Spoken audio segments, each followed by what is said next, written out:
With The Witcher 3, CD Projekt Red was able to create one of the highest praised video games ever made. Every single thing about it is amazing, like the open world, the side quests and the music, but the aspect that stood out the most to me was its story and characters. Considering the fact that the game takes place in a fantasy world and is about fighting power-seeking demons, I've never thought that the narrative and the main protagonists would be so relatable. If we're gonna ignore all the unnecessary fetch quests, I think there are a lot of valuable lessons that we can learn from the game, especially when looking at the man, the myth, the legend. Geralt of Rivia. He's a great dad, a stoic, he's successful in his job, has a happy love life, has great friends, and still follows his own hobbies and interests, like playing Gwent in completely inappropriate situations or partaking in the occasional medieval rap battle. Your mom's a...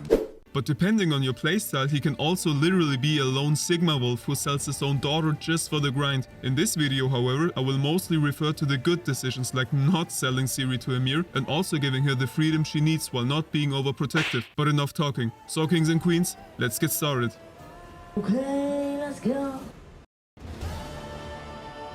The aspect that stood out the most to me when experiencing the story was the relationship between Geralt and Ciri, which shouldn't be really surprising. Throughout the entire game, basically everyone treated her like a little child, even though she's already a grown-up. And while of course still not being as experienced as the others, Ciri has proven oftentimes that she's capable of looking after herself. Geralt seems to be the only one who understands her in this regard and doesn't try to force his opinions on her. Instead, he only tells her his thoughts when being asked, like whether Ciri should visit her father. Ought to decide for yourself.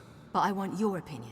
Should I go or not? And acts more like an advisor or consultant. Of course, protecting her is still his #1 priority, but he also knows that being overprotective will hurt her personal development in the long run. So even if he doesn't agree with her, he can only tell her his opinion while she gets to decide her own fate. And whether you're a parent or still in your teenage years, I think there is a lot that we can take from their relationship. This is exactly what Jordan Peterson's 11th rule from his book 12 Rules for Life discusses, which is: don't bother children when they're skateboarding. It basically points out that exposing ourselves to dangerous situations is actually very helpful for our development as a human being, and that making mistakes and learning from them is just as important. I think the best moment that demonstrates this concept is when Geralt lets Ciri go and says, "Good luck, Ciri." When considering Peterson's rule, he lets her partake in skateboarding, so to speak. And we also see what happens when we take the overprotective and controlling path, since these decisions have a significant negative impact on your relationship with her. And as I've already said, none of us will fight power-seeking demons, but still this is applicable to countless things from our day-to-day lives. Most events that will make us develop as a person come with the risk of severe pain, whether it is mentally like embarrassment, heartbreak and exhaustion, or physically like doing any kind of exercise and the risk of injuring yourself. And when trying to keep us from these activities, we will be spared from potential pain in the short term, but in the long run it would turn us into a man-child who can't deal with any kind of struggle and discomfort. And it's not just our parents, but we also tend to avoid these challenging situations, since we can instead basically drown in easy instant gratification. However, I still don't understand why the writers made certain decisions this impactful. For instance, refusing to take the money from the Emperor is self-explanatory, but then there are some that, at least to me, seem too insignificant to have such a big impact on Geralt's and Ciri's bond, like either having a snowball fight or drinking to cheer her up after Vesimir's death. I actually think that considering their loss, the drinking option would be more realistic than having a snowball fight and laughing after a close person has just passed away. Also, Geralt's little bump was hilarious.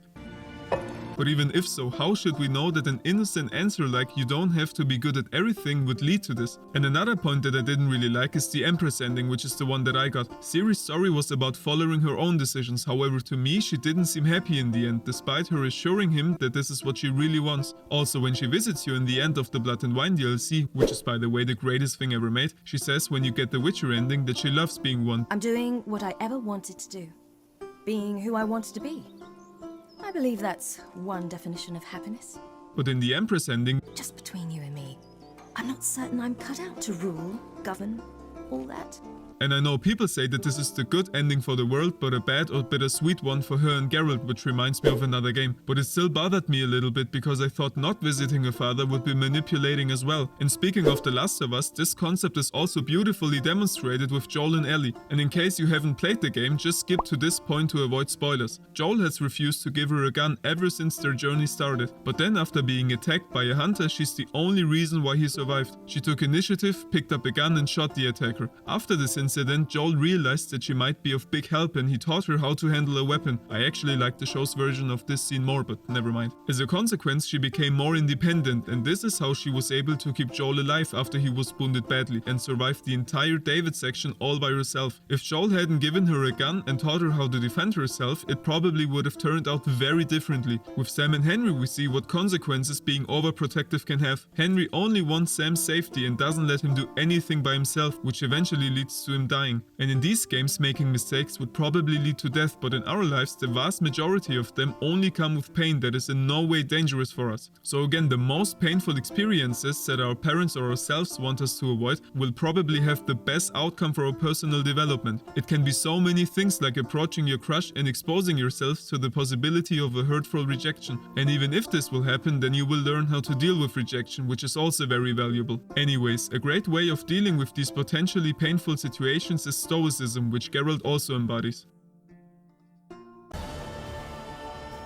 For those of you who aren't familiar with the concept, a Stoic is basically someone who puts rationality over feelings and fulfills his responsibilities with his core values like self-control, restraint, discipline, emotional stability and virtue. Geralt embodies all of them, at least when choosing the good decisions. No matter how terrifying and dangerous the enemy or monster he faces is, he always remains calm and tries to figure out how to beat them. But all this doesn't mean that he's emotionally numb, which we basically get to see every time he's interacting with someone he truly cares about. The most obvious example for his emotional side would be when he finds Ciri and thinks that she's dead, but it can also be total strangers, like the side mission when another witcher slaughtered an entire village and only one little girl has survived. The way Geralt interacts with her is so wholesome. Think I could ride on your shoulders?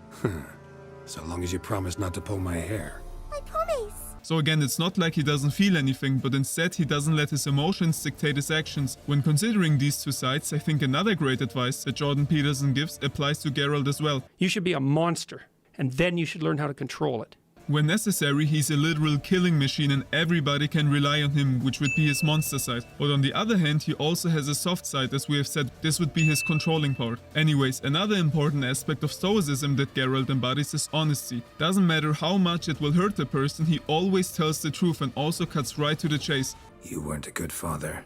Ciri saw you as a threat. Gotta admit, I do think you're a prick.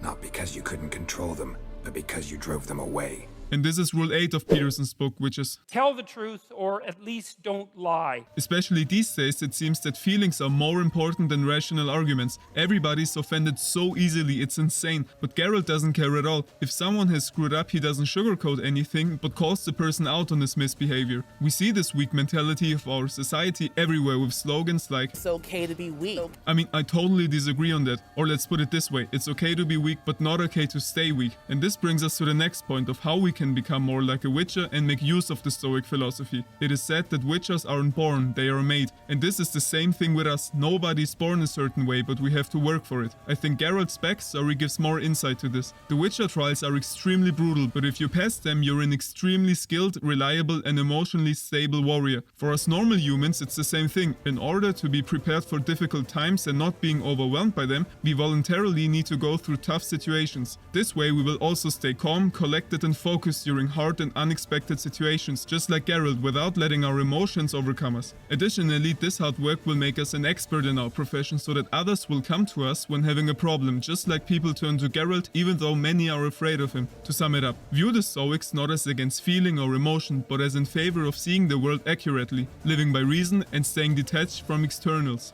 This last chapter doesn't follow a specific point, but basically sums up all other things that I really like about this character and that I think would also benefit us. Especially the 10-year anniversary video made me come up with this point, since we get a glimpse of how he and his family/friends live after the main story. For this I will go over romance, his job, friends and hobbies. Let's start with...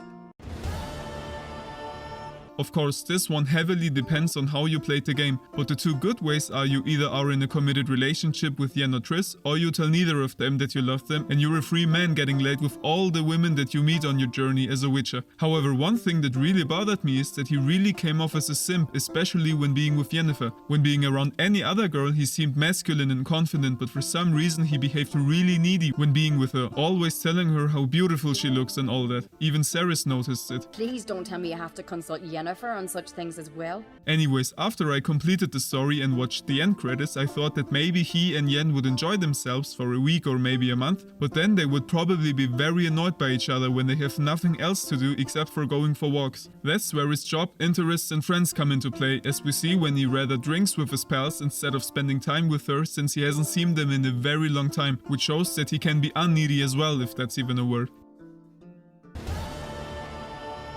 In the end of the Blood and Wine DLC, Regis asks Geralt whether he likes being a Witcher, and both possible answers are very insightful. Had it been my choice, I'd have picked a different profession. Even if you don't like your profession, you're still responsible for the people around you. So that's why I don't really like when successful people say that you have to do something you love. Of course, this would be the best option and is worth striving for, but even if not, providing for the ones you love is still reason enough, as long as you aren't literally hating every second of it.